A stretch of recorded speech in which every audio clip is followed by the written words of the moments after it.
Boa tarde, pessoal. Sejam bem-vindos e bem-vindas a mais um Devaneios do Café. Hoje feito aqui em casa especialmente. Deixa eu só tirar isso aqui. Ai, toda hora aparece esse negócio. Hoje estou fazendo aqui de casa, pois hoje à noite, infelizmente, eu não poderei estar participando lá do SEI Campinas. E também para não acabar não tendo este gap, por conta inclusive desse dia especial que nós estamos hoje, o dia do psicólogo, resolvi fazer então a live um pouco mais cedo, para a gente conseguir acompanhar.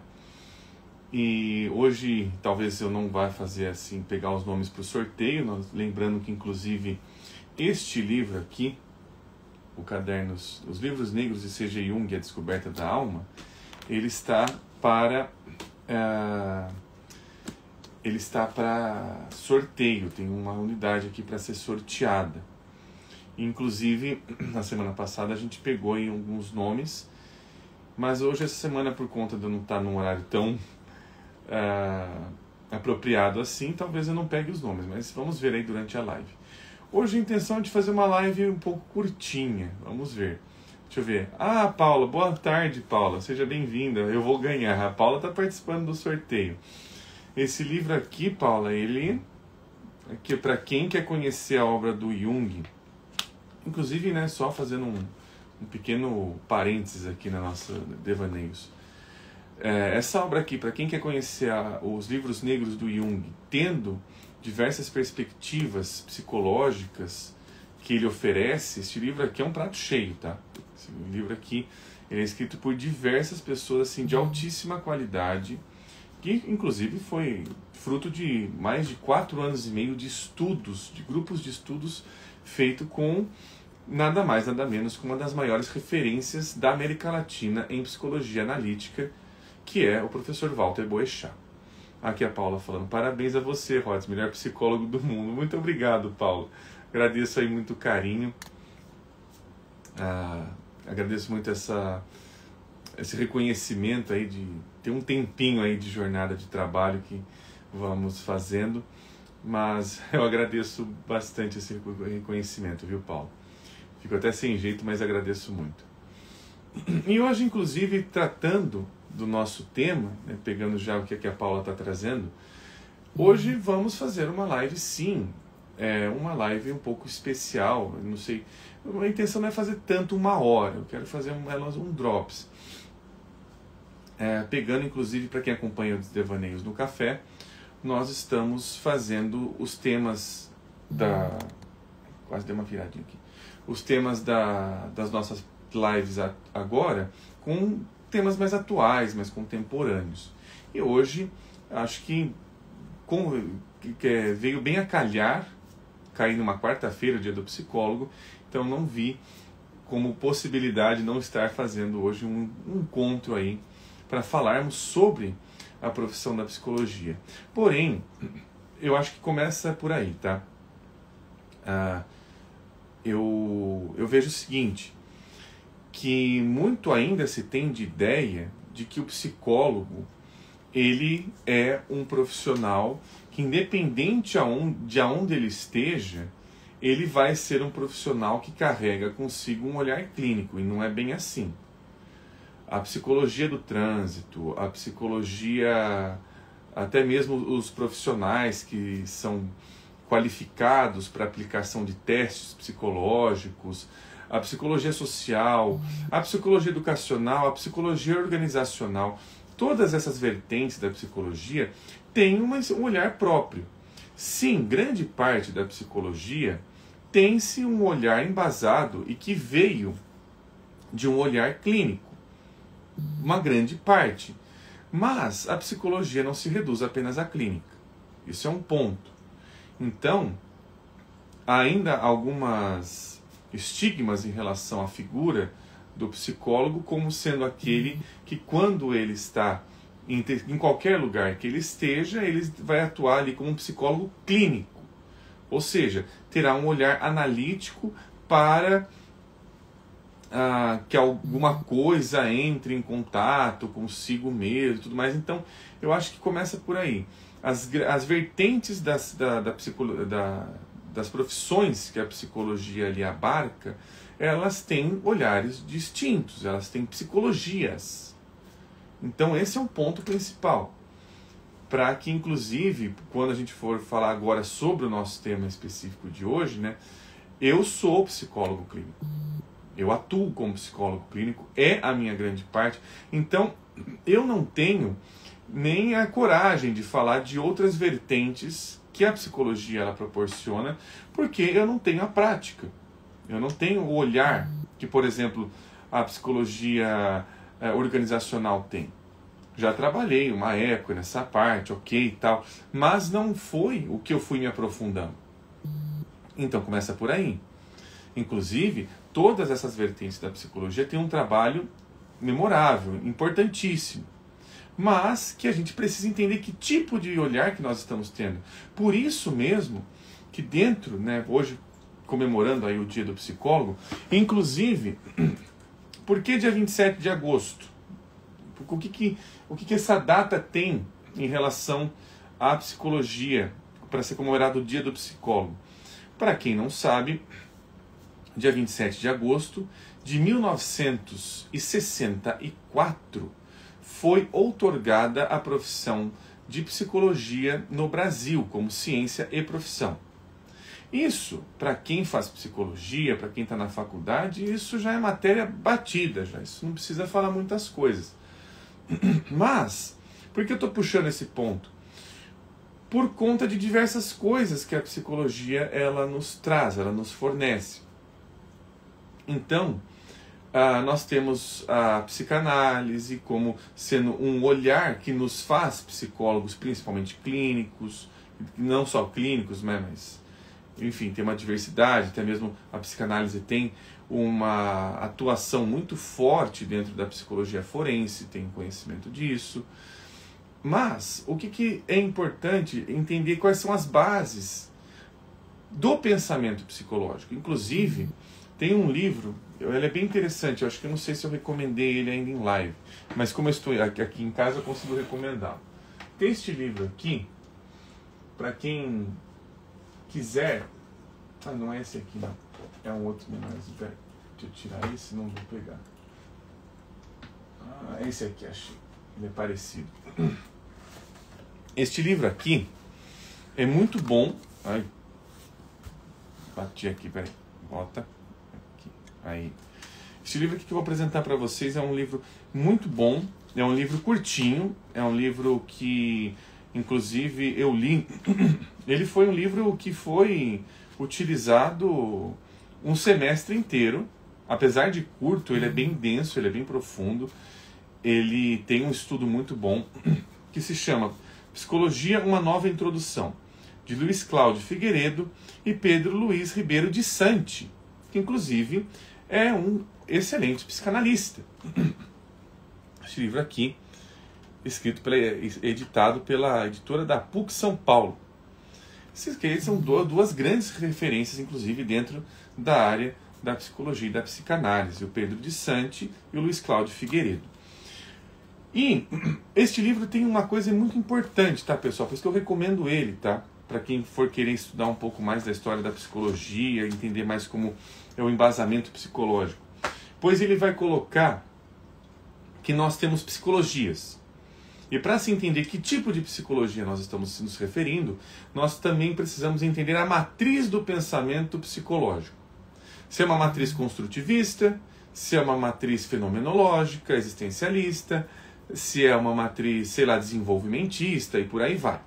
Então todas essas matrizes vão dando base para as diversidades de olhares que a psicologia possui. Esse livro ele explica isso muito bem, de uma maneira bem resumida, mas muito profunda. Então é este livro, eu recomendo muito bem. Inclusive o Pedro de Santi, para quem não conhece ele é bem conhecido, ele está na Casa do Saber, ele faz alguns vídeos, algumas palestras aí na Casa do Saber, para quem quiser conhecer mais destes dois profissionais que já estão aí como sendo referência já há um bom tempo aí dentro da psicologia. E hoje, e por que eu estou trazendo este tema? Porque a psicologia, ela é sempre uma psicologia para o tempo atual que ela está ali. Qualquer que seja a psicologia, ela precisa de transformação, de renovação. Até mesmo por conta disso, se ela não tiver transformação, ela não tiver renovação, ela não está propiciando um olhar psicológico para as coisas. E o que acontece? Nós estamos vivendo hoje um momento muito interessante. Durante a pandemia, durante esse momento de pandemia que nós tivemos aí dentro de todo o mundo, nós tivemos o advento e a outorgação da análise não mais tão presencial. Agora a análise ela tornou-se também um serviço, um trabalho virtual. E ao se tornar um trabalho virtual, algumas coisas vão surgindo, porque assim, quando a clínica ela foi imaginada, né, aí a gente pega o Freud como o pai da psicologia clínica, ele é o pai da psicanálise e da psicologia clínica, tá? Isso é importante ressaltar, porque eu já vi, inclusive, que teve alguns comentários hoje aí num post que eu fiz, falando, mas colocou um psicanalista e tal. Sim, eu não coloquei o Wundt como o pai da psicologia aqui, como referencial, porque aqui o Wundt não faria a pergunta que eu coloquei ali da do Freud, né? Eu fiz uma brincadeira, inclusive a página chama Freud Estupefato, e apesar de eu seguir a linha da psicologia analítica, eu tenho uma reverência muito grande por Freud, e a maioria das postagens tem-se a figura de Freud ali sendo reverenciada, seja com humor, seja como reflexão. Bom, enfim, curiosidades à parte, mudou-se então, durante este tempo, o lugar onde a clínica ela é realizada. Inicialmente, o Freud ele imagina que a clínica ela inclusive não só o Freud, a gente pega diversos livros, o próprio Hillman, que eu trago diversas vezes aqui na live, e hoje eu vou trazer alguns trechos, inclusive, de um livro dele que eu já trouxe aqui, vou trazê-lo de volta. Eles imaginam, eles passaram por uma época, inclusive, onde essa terapia virtual não acontecia. A terapia acontecia mesmo numa rua, num lugarzinho, numa salinha, num lugar específico do mundo, né? Então, havia esse encontro físico entre duas pessoas num lugar fechado. Por conta disso, isso vai trazendo o quê? Vai trazendo-se uma imagem de intimidade. Então, a clínica foi sendo imaginada de que o movimento de aprofundamento, aí eu vou pegar a psicologia mais clínica, tá, pessoal? Vou dar uma puxada para cá. Então, a clínica ela foi sendo imaginada que para o movimento de aprofundar-se, de conhecer a si mesmo, de conhecer as relações que nós temos e não sabemos que temos, ou de conhecer as relações que sabemos que temos, mas não sabemos que fantasias as temos sobre essas relações, o ambiente que foi imaginado para este momento é um ambiente íntimo.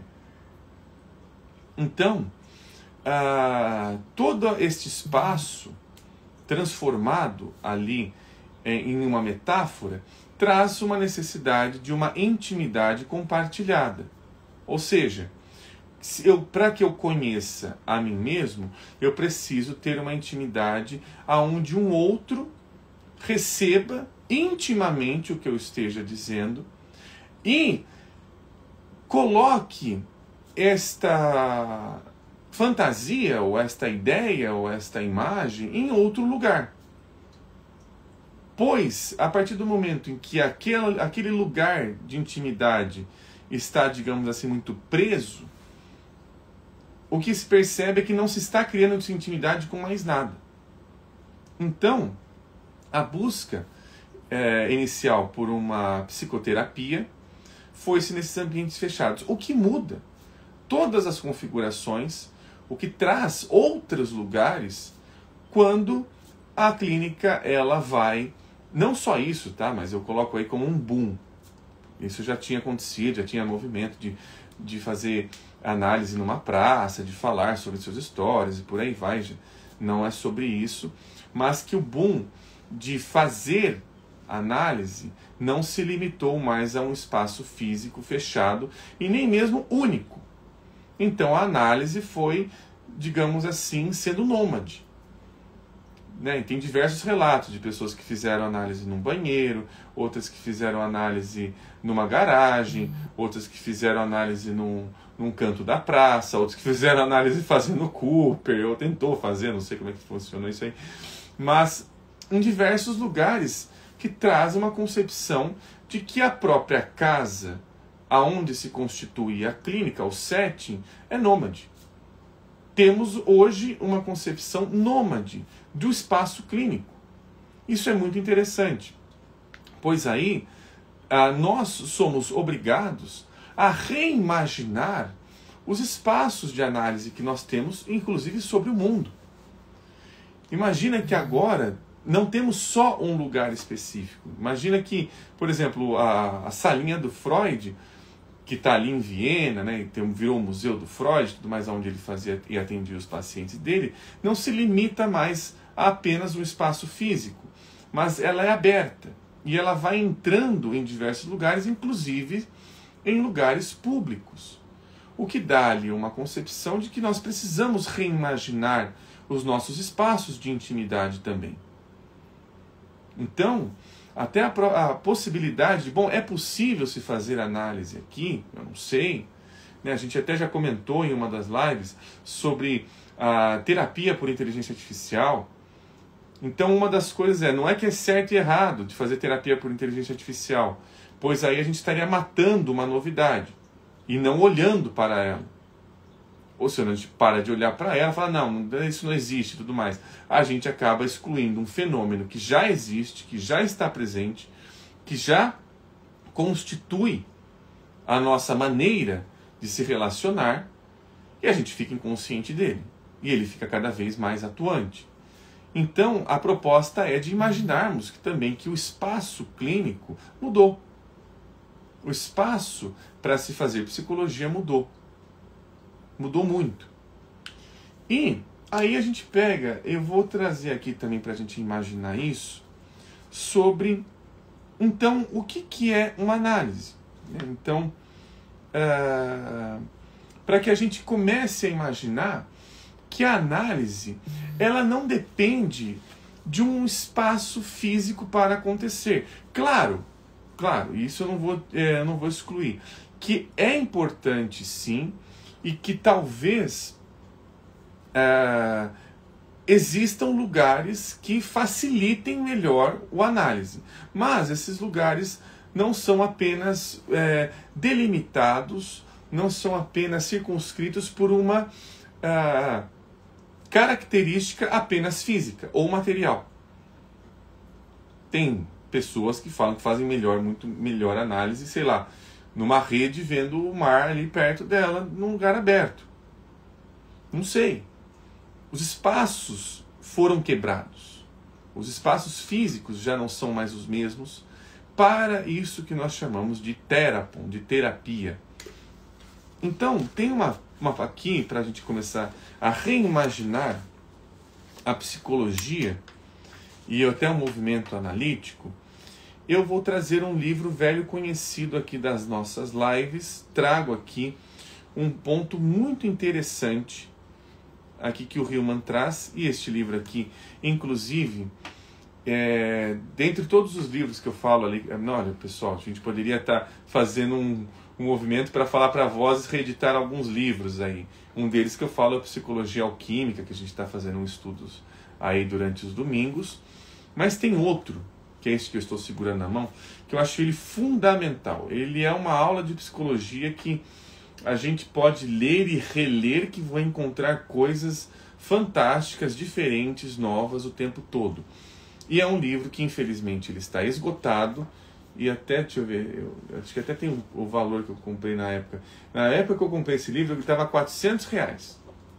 Eu comprei para estudos mesmo, que eu precisava, que eu estou fazendo pós e tudo mais. Mas é um livro que, assim, vale a pena ter. Vale muito a pena ter. Então, é este aqui, ó. Revendo a Psicologia, de James Hillman. É um baita de um livro.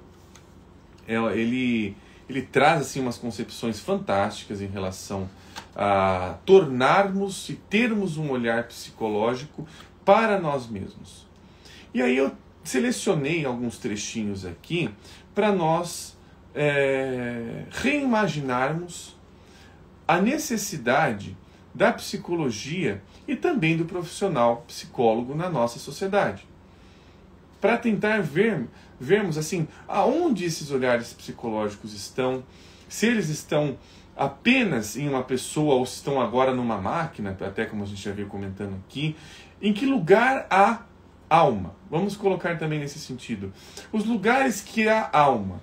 Pois exatamente para que a gente cultive alma, que é uma das frases mais célebres do James Hillman, né? Cultivo de alma, primeiramente é necessário estar no lugar da alma. Aonde a alma está? Preciso no lugar dela. O lugar que não propicia a alma, ou que veta a sua aparição, ela não vai se apresentar. Ou vai se apresentar até mesmo de uma forma hostil. É bem a forma como a alma ela gosta de nos pregar boas peças para olharmos com interesse para ela. Então, deixa eu ver onde eu começo aqui. Tem tanta coisa boa. Aqui, ó. Eu falo que ia fazer uma live resumida, mas é difícil resumir esses temas aqui, viu? É difícil. Eu vou fazer o seguinte, eu vou fazer uma leitura apreciativa de alguns pontos deste fantástico livro, que é uma aula de psicologia. Assim, sendo bem sincero, esse livro aqui, na minha opinião, se ele fosse estudado uns 3 anos de psicologia, já valeria uns 3 anos. Esse livro aqui tem psicopatologia, através de um olhar psicológico. Esse livro tem a prática clínica. Este livro tem maneiras de como nós podemos imaginar as coisas de outras formas, ou seja, como nós nos tornamos psicólogos. Tem várias coisas, tem história da psicologia também, tem várias partes aqui que ele tem várias histórias, assim, como as coisas começaram, de onde vieram, com quem começou. O Hillman era um grande pesquisador também, isso é importantíssimo ser pontuado. Então, não reduzindo, tá? Eu não estou colocando assim que as aulas de psicologia nas faculdades são ruins, não acho, mas eu acho que para que nós tenhamos aulas de psicologia com um olhar psicológico, nós precisamos não ficar tão sobrecarregados de conteúdo, mas nos alimentarmos de quem pode nos trazer ali reflexões próprias. Inclusive, vou citar um parágrafo que fala melhor sobre isso. Então, farei uma leitura mais apreciativa aqui para o nosso dia do psicólogo. E quem quiser fazer alguma dúvida, comentário, sugestão, fiquem à vontade. Usem o campo dos comentários e eu vou fazer algumas pequenas leituras aqui para este dia especial que caiu exatamente no dia dos nossos devaneios no café. Página 30, segundo parágrafo deste livro chamado Revendo a Psicologia. O Hillman diz o seguinte: a psicologia profunda, campo moderno cujo interesse está nos níveis inconscientes da psique, ou seja, deixa eu só fazer uma coisa, deixa eu tirar isso aqui. Vou comentar também um pouquinho aqui o livro, tá, pessoal? Vou fazer alguns comentários durante a leitura. Mas o que ele está colocando aqui? Que a psicologia profunda é uma vertente de diversas vertentes que existem dentro da psicologia, né? Como eu citei aqui, psicologia social, psicologia organizacional, sócio-histórica, né? Estou pegando aí tanto profissão quanto aí linhas, né, teóricas. Aqui ele está colocando que a psicologia profunda ela se utiliza de uma matriz de um pensamento de que existe um inconsciente. Tem linhas da psicologia que vão falar que não existe inconsciente, não tem esse negócio chamado de inconsciente por N fatores, só que, novamente, isso é um determinante para cada linha do pensamento. para quem está querendo ver, digamos assim, através dessa psicologia profunda, entre aspas, que inclusive ele escreve aqui entre aspas, ele não está desaprofundando outras psicologias por conta da ideia ou não de inconsciente, mas ele está dizendo que a ideia de inconsciente, ela propicia, ela, digamos assim, abre um campo para que a gente tenha uma desconfiança daquela coisa do tipo, não é só isso. Não é só isso que está sendo apresentado, não é só isso que está acontecendo no nível visível. Tem alguma coisa que eu não estou enxergando aqui. É esta a ideia de inconsciente que estas psicologias profundas aqui, entre aspas, nós estamos nos embasando. Ele é uma base, ele é uma estrutura. O inconsciente é uma estrutura nesse sentido. Ele é uma ideia. Ou seja, os sentidos mais profundos da alma. Não é em si um termo moderno, né? Esse termo não é moderno, esse termo profundo. E aqui ele vai explicar. Profundo reverbera com uma significância, ecoando um dos primeiros filósofos da antiguidade. Toda a psicologia profunda já foi sumarizada neste fragmento de Heráclito. Limites da alma, psique, não os encontrarias todo o caminho percorrendo. Tão profundo, Batum, é o seu logos. Então ele está indo para o psicológico. Ele está pegando esse fragmento de Heráclito para entender qual que é a base mítica. Inclusive o Heráclito ele era extremamente citado por diversos filósofos, Platão, Aristóteles e tudo mais. Por isso que ele fala de fragmentos. Não tem nada escrito do Heráclito, mas ele era sumariamente citado. E o que se tem são esses fragmentos. E este é um dos fragmentos bem importantes de Heráclito, pois ele localiza a alma como um logos em profundidade. E aqui o Hillman diz: desde que Heráclito juntou alma e profundidade numa só formulação, a dimensão da alma é a profundidade, não a altura ou largura. E a dimensão de nossa viagem da alma é para baixo. Olha que interessante isso aqui. Ele está localizando, então, que se nós queremos ter um pensamento psicológico, nós temos que fazer um movimento para baixo, não para cima. Isso é extremamente importante. Tá? Nesse tipo de psicologia profunda que ele está colocando novamente. Tá? Vou especificar que psicologia é essa. Por quê? Aí a gente vai entender os níveis que o Hillman está colocando das coisas. Ele está colocando, obviamente, a alma, né, a psique, num nível vertical. E ela tem este nível vertical no seguinte sentido. A gente a encontra para baixo, fazendo um movimento de catábase, de descida. Bom, o que nós encontramos em um movimento de anábase, aí no caso, de subida, de ir às alturas, como ele está colocando. A gente encontra neste movimento de ir às alturas, movimento de espiritualização e movimentos de racionalização. São dois movimentos que visam o quê? A altura no sentido de sair de baixo e trazer a consciência, de ir para uma consciência, de uma iluminação. Esse movimento espiritualizante e racionalizante buscam uma iluminação de alguma forma. Sim, este movimento é extremamente importante para a alma também, não excluindo, porém, não é exatamente ali que nós encontramos alma.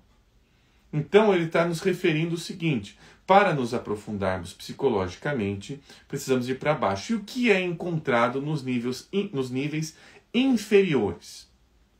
Encontramos as paixões, eros, libido, sentimentos e por aí vai. Tudo aquilo que não tem uma função racional. Aquilo que não tem uma função racional, inclusive dentro da nossa cultura capitalista, pós-moderna, PPP e tal, por diversos fatores, são esses movimentos, digamos assim, que digamos assim, não propiciam tanto o movimento de descida ou contato com esses valores que eu acabei de citar, que são valores descendentes, que valores que levam para baixo, como sentimento e tudo mais, levam para si, levam para algum tipo de interior. Então a nossa cultura faz o quê? Ela hipervalorizou os movimentos ascendentes. Ela hipervalorizou você conhecer mais como sendo um conhecimento lógico, pragmático, racional.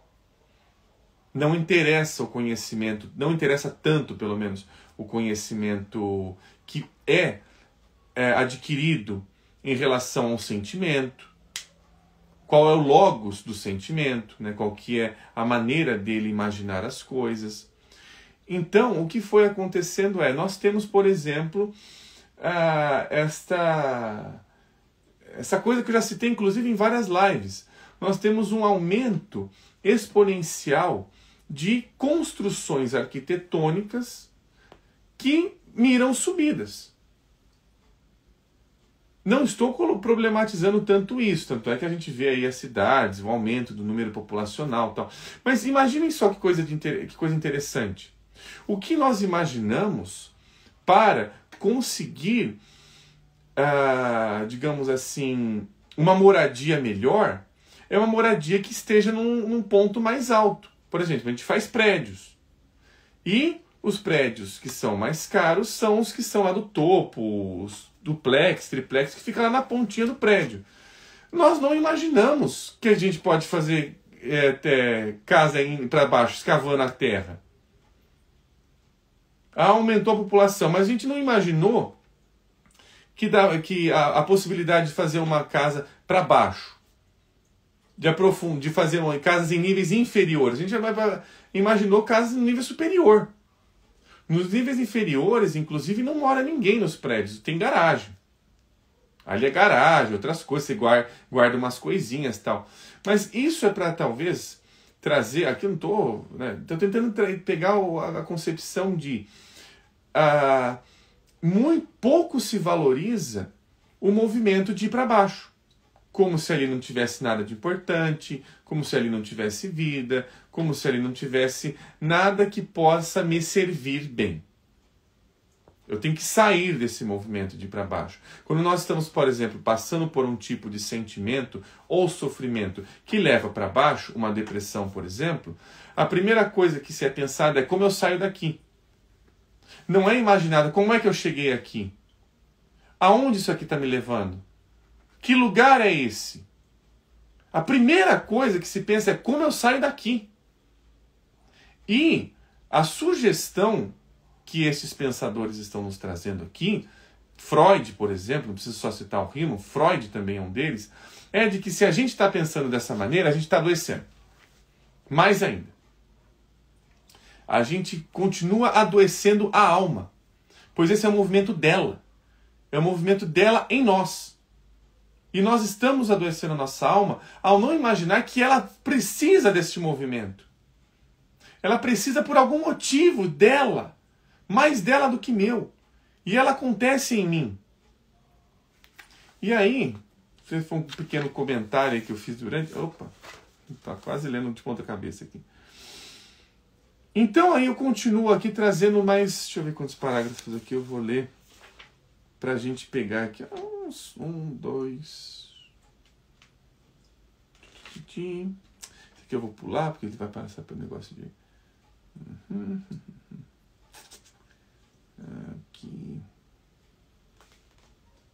Essa parte é boa. Mas eu não vou me aprofundar hoje muito nisso, não. Senão a live ela vai virar daqui a pouco um estudo de uma outra coisa. Eu vou ler mais uns 2 parágrafos só. Para não me aprofundar tanto. Eu queria fazer uma livezinha meio drops hoje. Página 31, Revendo a Psicologia. Aqui no primeiro parágrafo ele diz o seguinte: já que minha alma, minha constituição psicológica, difere das de Freud e Jung como fundadores de uma psicologia, assim minha psicologia será diferente da deles. O Riemann está tentando fazer o olhar dele. Cada psicologia é uma confissão. Aqui ele usa uma das frases mais célebres do Jung para falar. Cada psicologia é uma confissão. E o valor de uma psicologia para outras pessoas não está nos pontos em que se pode identificar com ela, porque ela satisfaz nossas necessidades psíquicas, mas porque ela nos provoca elaborar nossa própria psicologia como resposta. Freud e Jung são mestres psicológicos, não porque podemos segui-los nos tornando freudianos e junguianos, mas porque podemos segui-los tornando-nos psicológicos. Isso aqui eu acho fantástico. Essa frase aqui é fantástica. Depois eu vou reler ela, só vou terminar o parágrafo. Aqui, a psicologia é concebida como uma atividade necessária da psique, que constrói vasos e quebra os próprios vasos que constrói para aprofundar e intensificar as experiências. Isso daqui, basicamente, a própria Sabina, na live aqui da Loucura Mítica que nós fizemos, ela fala sobre isso, que o movimento de alma acaba quando eu tento fixar ela num ponto, seja no ponto da desorganização ou da organização, que foi aí o ponto que ela trouxe. Aqui, comentário. Psicoterapia Milete. Parabéns para nós, adoro seus posts. Obrigado, viu? Muitíssimo obrigado. Aqui, nós temos exatamente, nós estamos buscando outros olhares para aquilo que nos provoca psicologicamente, viu? É Milete, eu acho que é o nome, seu nome. Muitíssimo obrigado aqui pela lembrança aqui. Mas olha essa frase de novo, vamos voltar para ela. Freud e Jung são mestres psicológicos, não porque podemos segui-los nos tornando freudianos e junguianos. Aqui quem que fala é Vivian. Vivian. Puxa, muito obrigado, viu, Vivian? Vivian Milete, agora eu tenho o seu nome aqui. Muitíssimo obrigado, Vivian. Então aqui a frase, olha só. Freud e Jung são mestres psicológicos, não porque podemos segui-los, tornando-nos freudianos e junguianos, mas porque podemos segui-los, tornando-nos psicológicos. Olha que interessante que o Riemann está dizendo aqui. Nós honramos mais a memória de Freud e Jung, por exemplo, pode ser Ferenczi, Winnicott, seja quem for a referência, não pegando a ideia do cara e ficar jogando ela como se fosse um dogma, e tratando-a como se fosse um dogma, mas pegar o que de psicológico eles viram para que nos inspiremos a sermos psicológicos também, pois isto é uma honra ainda maior a esses pensadores. Não só a eles, mas é uma honra a ser um psicólogo, uma psicóloga, tanto faz.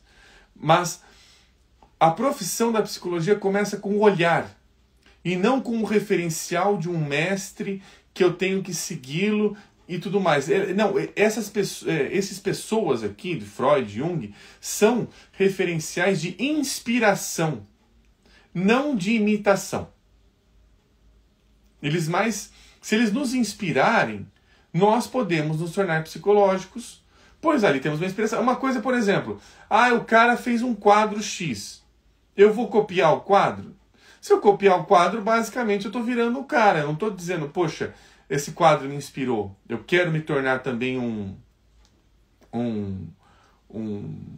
artista.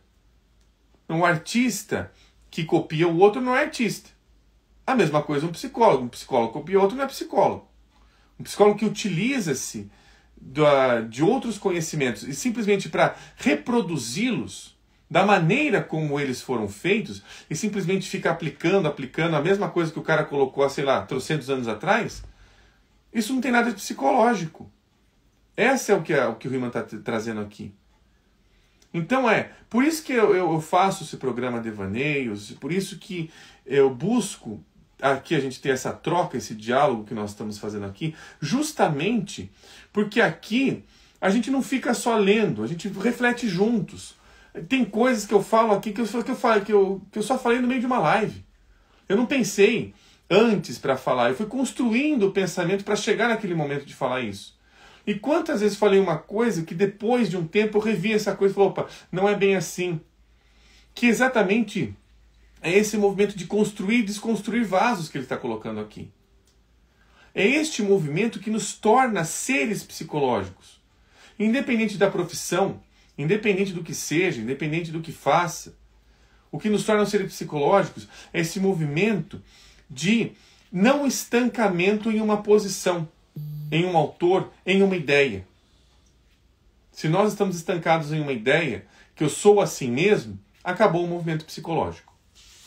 Último parágrafo aqui para nosso encontro aqui, que eu achei que era um drops e está já quase um tempo de live normal. Página 32, primeiro parágrafo. Terapia é uma palavra pesada.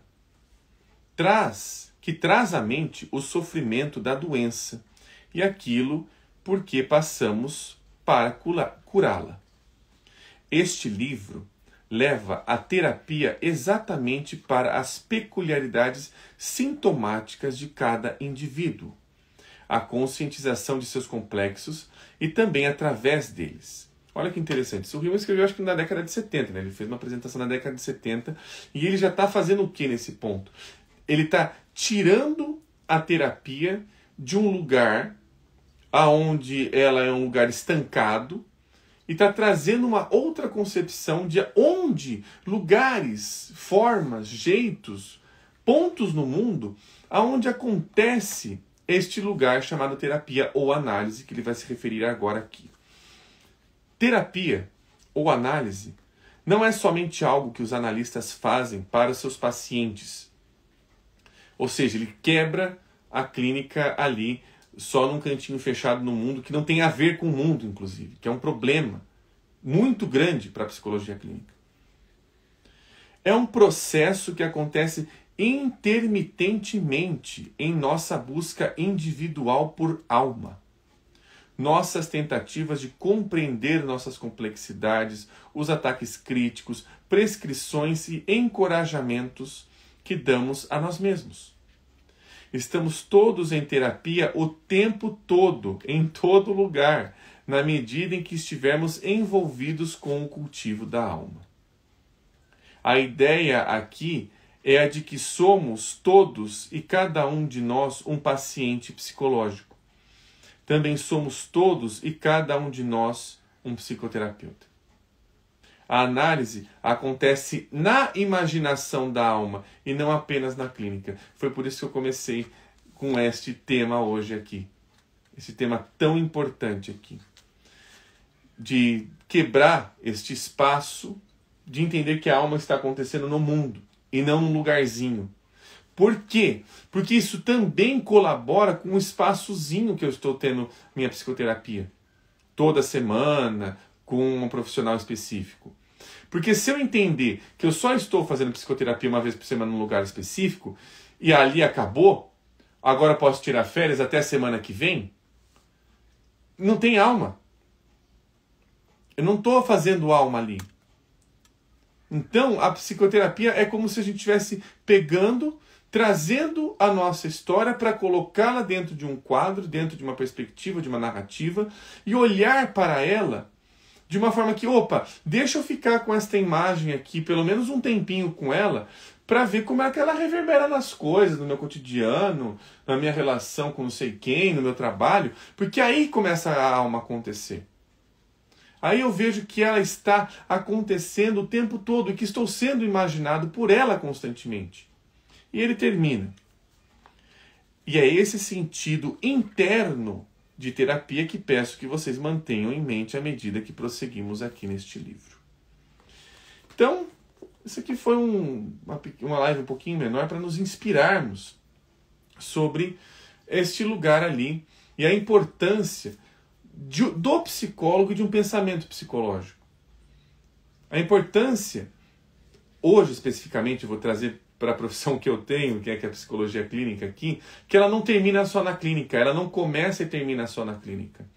Ela se difunde, ela se espalha, ela se transmite através destas inspirações, dessas provocações, destes olhares que são trocados aqui. Ah, Cristiane, feliz dia, muito obrigado, Cris. Um feliz dia para você também, feliz dia do psicólogo. E também, Cris, seja aí convidada, já fiz o convite aí para ti, né? Mas que no mês que vem a gente possa fazer aí uma live, né? Uma segunda live sobre este livro aqui nosso, né? Os livros negros de C.G. Jung e a descoberta da alma. Que a intenção é essa. Muito obrigado aqui pela participação, Cris. E você chegou bem no finalzinho da live. Eu já estou terminando aqui. Já estou encerrando o nosso encontro de hoje. E, bom, pessoal, foi isso. Vou deixar aí essas provocações, essas pequenas provocações aqui. Quem que está aqui mais? Valquíria, parabéns pelo Dia do Psicólogo. Muito obrigado, Valquíria. Muito obrigado mesmo. Não sei se você é psicóloga, se não é, mas eu agradeço. Se você for, também um bom dia para você, um feliz dia do psicólogo para ti, se você for.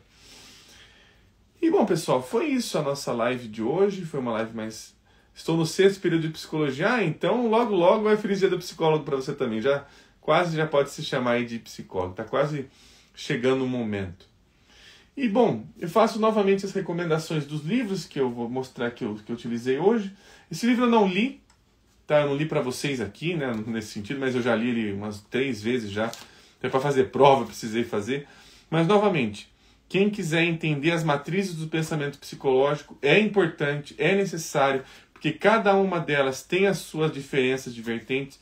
Recomendo Psicologia, uma nova introdução, de Luiz Cláudio Figueiredo e Pedro de Santi. Pedro de Santi, com certeza um pessoal ainda já deve conhecer ele da Casa do Saber. E este outro livro fantástico que sempre nos acompanha aqui, vira e mexe, já citei ele diversas vezes aqui, e hoje estou trazendo de volta, Revendo a Psicologia, de James Hillman. Este livro aqui, que é, assim, nunca li ele em faculdade, nunca vi ele na faculdade, nem vi o Hillman ser citado em faculdade, para ser sincero, mas isso aqui é uma aula é uma aula, não, são anos de psicologia aqui que dá para ler e reler, é um baita aprendizado. Esse livro aqui é um livro que tem, inclusive, uma característica que eu gosto muito, que é a característica poética. Cada vez que você lê o livro, você encontra coisa nova nele. Então, foi esse o nosso encontro hoje. Eu antecipei hoje um pouco o Devaneios no Café. E lembrando que a gente tem essa parceria com o SEI Campinas. Para quem quer conhecer o SEI Campinas, está localizado na Rua Doutor Quirino 1856. Lá é um espaço de cultura, arte. Está tendo uma mostra, inclusive, agora, de uma diversidade, né, de grupos assim, de olhares sobre a diversidade. Inclusive é o nome da mostra que está acontecendo no SEI.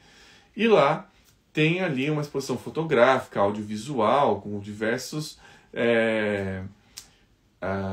artefatos, artifícios diferentes ali. Então é uma mostra imersiva. É bem interessante. Para quem quiser conhecer o SEI, lá está em aberto ali a exposição. E o SEI fica funcionando ali. É um espaço aberto e gratuito. É um serviço ali que a cidade de Campinas acolheu e muito bem acolhido. É um centro que ali, inclusive, acolhe os nossos devaneios. Muitíssimo obrigado, pessoal. Agradeço a colaboração e a participação de todo mundo aqui. Muitíssimo obrigado pelo Dia do Psicólogo. Feliz Dia do Psicólogo a todos e a todas. Podemos ser esses psicólogos, né? Vou encerrar com essa frase aqui que o Hillman disse. Para encerrar aqui, ó. Cadê? Peguei a página errada. A página 30. Aqui. Vou encerrar com essa frase aqui, ó. Cada um de nós somos um paciente psicológico e também somos, cada um de nós, um psicoterapeuta. Que a gente possa refletir mais sobre isso. E nos vemos semana que vem, pessoal. Depois eu falo semana que vem qual horário que vai ser, como é que vai ser, mas nos vemos semana que vem sim. Um forte abraço e até lá.